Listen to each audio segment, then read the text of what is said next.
All right. Welcome back to the end of the week, family. We hope you've had a great one. I can't believe we're already at the end of talking about leadership. There's still so much to say. Certainly. We teased it earlier. This cannot be our final episode. We're doing a whole university semester on this. So we will be back at you likely with leadership part 2 down the road.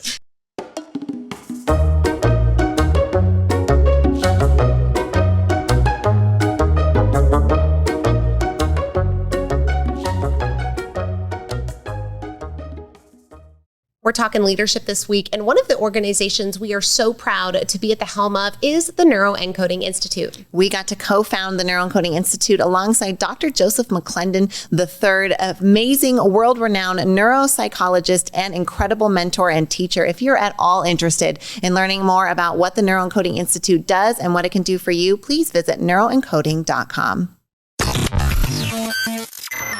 You're enjoying this episode on Angel Fenix Productions Podcast Network. To explore a complete lineup of quality programs and media production services, head on over to angelphoenix.com or like our Facebook page at facebook.com/Angel Fenix Productions.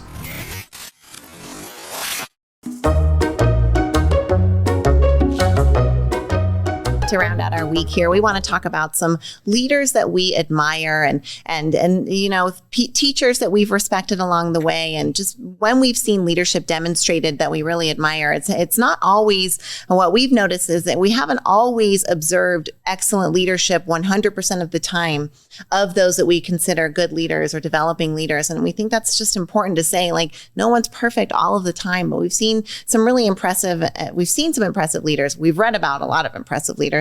And one leader that we know and that we love that's close to us is the leader of Amir, who is our new CEO at the Squeeze-In. Now, back in 2021, we had gotten to a point with the businesses where we had navigated through the worst of the pandemic. Some other entrepreneurial ventures were starting to pop off, and the restaurant really deserved more focused leadership from a professional who could take it to the next level. And so we went on a quest to find a leader who could come in and take Squeeze-In to where we knew that it could go. And what we didn't anticipate is that in addition to a leader for Squeeze-In, we would find a leader for ourselves. Oh my gosh, his leadership style is so much less emotionally charged than ours. And we're people who study leadership. If you're listening to this, you probably are too. So there's all these different kinds of spectrums and dimensions, but this is just one that I guess we've been blind to, or that we just haven't been ready to tackle, right? The students weren't ready, but now our teacher has appeared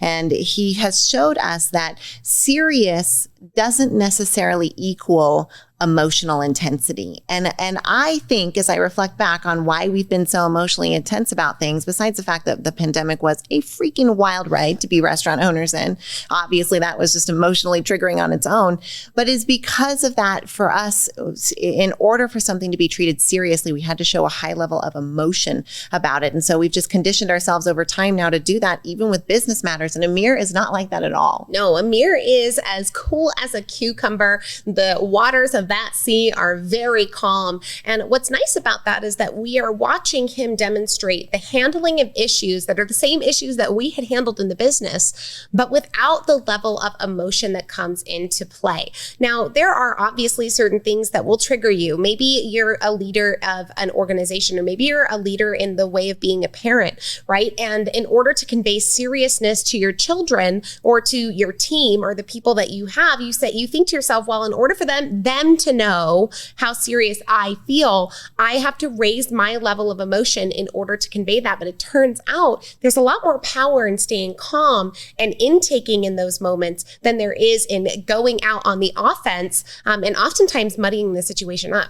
Well, if we look at the pudding proof, then it's there, because Amir gets the results without the emotional intensity, and he gets the job done without bringing the level of seriousness to it. And in fact, it's created a much more stable, much more safe and secure environment for the almost 200 associates that work for Squeeze-In. And so that's been really helpful for us to then turn to our other business ventures and even our self-leadership, our leadership in our family, and be like, maybe those emotional tendrils could just release a little bit and just relax and retract and come back. It might sound elementary to some of you. Congratulations on having this skill down, but it's been really big for us, a huge win and a huge learn. Well, a couple of other leaders that we want to bring forward that we've taken a lot of, I think, draw from. Now, two that are kind of in a similar vein for the lessons that they brought forward. One is Michelle Obama. The other is Nelson Mandela. Now, one of the things that I love about from these two leaders' works that's been brought forward is this idea that if somebody brings attack on you, like Michelle Obama says, when they go low, we go high. And that's exactly what Nelson Mandela did when he took back over the country of South Africa,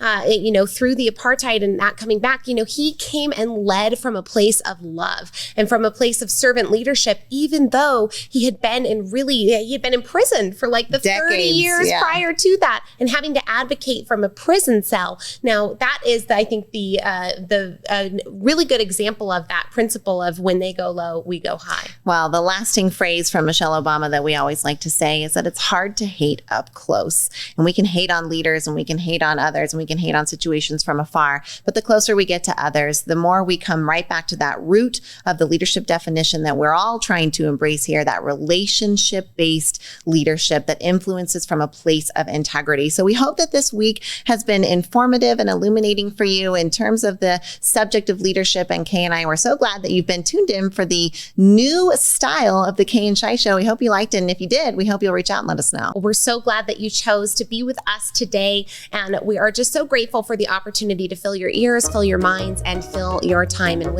as always, with love from your sisters, Kay and Shai. Have a great weekend.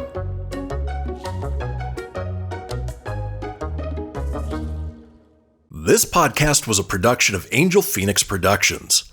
Explore more episodes of this show or other great shows on the Angel Phoenix Podcast Network by visiting angelphoenix.com. The views expressed in this show do not necessarily represent those of Angel Phoenix Productions or its advertisers and may contain language that's unsuitable for younger listeners.